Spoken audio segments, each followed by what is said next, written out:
नमस्कार दोस्तों, इस वीडियो में लास्ट तक बने रहें क्योंकि इस वीडियो में हम भारत का इतिहास जानेंगे, आदिकाल से लेकर के आज़ादी तक का। राजाओं का दौर कैसे आया, कौन से शासक का दौर कब तक रहा, अंग्रेज कैसे आए और आज़ादी तक का इतिहास। दोस्तों, एक ही वीडियो में भारत का पूरा इतिहास नहीं बता सकते हैं, इसलिए इसी चैनल के माध्यम से भारत के जितने भी राजा महाराजा, वीर योद्धा, महापुरुष रहे हैं, उन सब की जीवनी की वीडियो आपको अलग से मिल जाएगा इसी चैनल में। इस वीडियो में सिर्फ कुछ झलकियां देखेंगे शॉर्ट में। तो अगर आप इस चैनल पे नए हैं तो चैनल को सब्सक्राइब करें और साथ ही बेल नोटिफिकेशन को चालू कर लें ताकि आने वाले वीडियो की नोटिफिकेशन आपको समय पर मिल जाए। आप देख रहे हैं YouTube चैनल MB किस्से कहानियां। भारत की धरती हमेशा से वीरों की जन्मभूमि रही है। कभी आदिवासी मुखिया अपनी टोली का नेतृत्व करते थे तो कभी महान सम्राट पूरे महाद्वीप को एक सूत्र में बांधते थे। यह कहानी कौन पहले और कौन बाद में की नहीं है, यह कहानी है हमारी मिट्टी की, जिसने हर दौर में महान शासक और योद्धा पैदा किए हैं। प्राचीन काल में भारत की पहचान उसके आदिवासी समुदाय में से थी। ये लोग गांवों और जंगलों में अपनी मुखिया के नेतृत्व में रहते थे। उनकी संस्कृति और जीवन शैली ने भारत की जड़ों को मजबूत किया। यही जड़ें आगे जाकर नगर और महाजनपद में बदली। 6वीं शताब्दी ईसा पूर्व में छोटे छोटे गांव बड़े नगर राज्यों में बदल गए। मगध, कौशल, वत्स, काशी जैसे महाजनपद उभरे। इनमें से मगध इतना शक्तिशाली हुआ कि आगे चलकर के पहला बड़ा साम्राज्य बना। अब इतिहास में कदम रखता है मौर्य साम्राज्य। 321 ईसा पूर्व चंद्रगुप्त मौर्य ने मौर्य साम्राज्य की स्थापना की। उनके पोते सम्राट अशोक ने धर्म और प्रशासन दोनों में मिसाल कायम की। 185 ईसा पूर्व तक मौर्य भारत का पहला विशाल साम्राज्य कहलाया। मौर्य के बाद आया भारत का स्वर्ण युग गुप्त साम्राज्य। चंद्रगुप्त प्रथम से शुरू हुआ गुप्त वंश। चंद्रगुप्त द्वितीय विक्रमादित्य ने इसे शिखर पर पहुंचाया। कला, साहित्य और विज्ञान में गुप्त युग को भारत का स्वर्ण काल कहा गया। 550 ईस्वी के बाद हुड़ आक्रमणों से यह साम्राज्य ढल गया। उत्तर भारत के बाद अब दक्षिण में भी महान साम्राज्य खड़े होने लगे। जैन और बौद्ध शासक।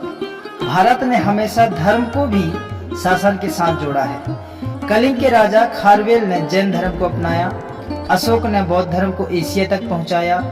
पाल वंशों ने भी बौद्ध धर्म को संरक्षित किया।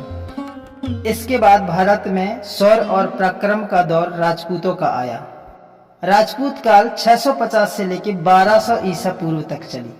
650 ईसा पूर्व से 12वीं सदी तक राजपूत वंशों ने भारत को वीरता की गाथा दी। प्रतिहार, चौहान, परमार, गुहिल, हर वंश ने शौर्य दिखाया। पृथ्वीराज चौहान ने 1178-1192 तक उनकी वीरता दिखाई और यह आज भी उन्हें याद किया जाता है। राजपूतों की तलवारों के बाद दिल्ली में सल्तनत और फिर मुगल आए। मध्य भारत में 14वीं सदी में गौड़ साम्राज्य उभरा। संग्राम शाह इसके संस्थापक कहे जाते हैं। रानी दुर्गावती 1524 और 1564 से मुगलों के खिलाफ लड़ती रही, वीरता पूर्वक युद्ध किया और अमर हो गई। गौड़ साम्राज्य ने दिखा दिया भारत का हर कोना वीरों से भरा है। 18वीं सदी में पंजाब की धरती से उठे महाराजा रणजीत सिंह।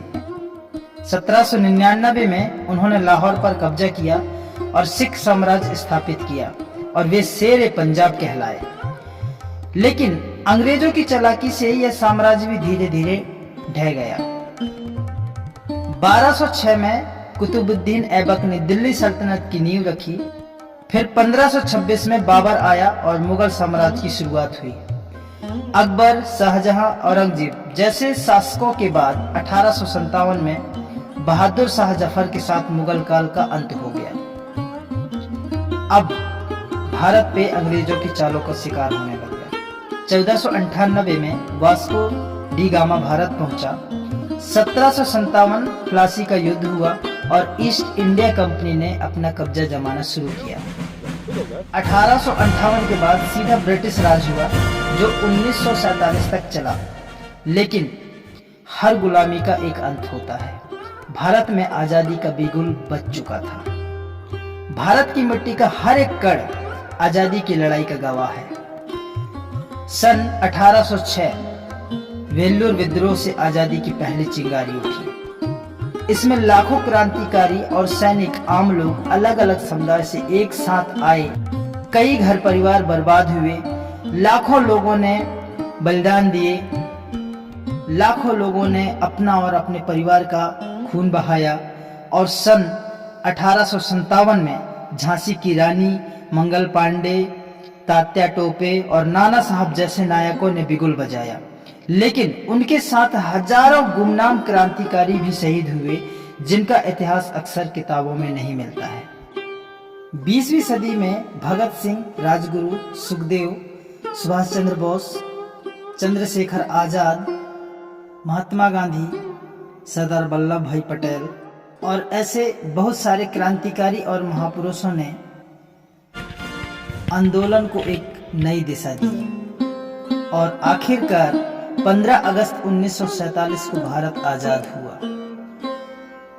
भारत की आजादी सिर्फ कुछ नामों की कहानी नहीं है, यह करोड़ों त्याग और बलिदान की अमर गाथा है।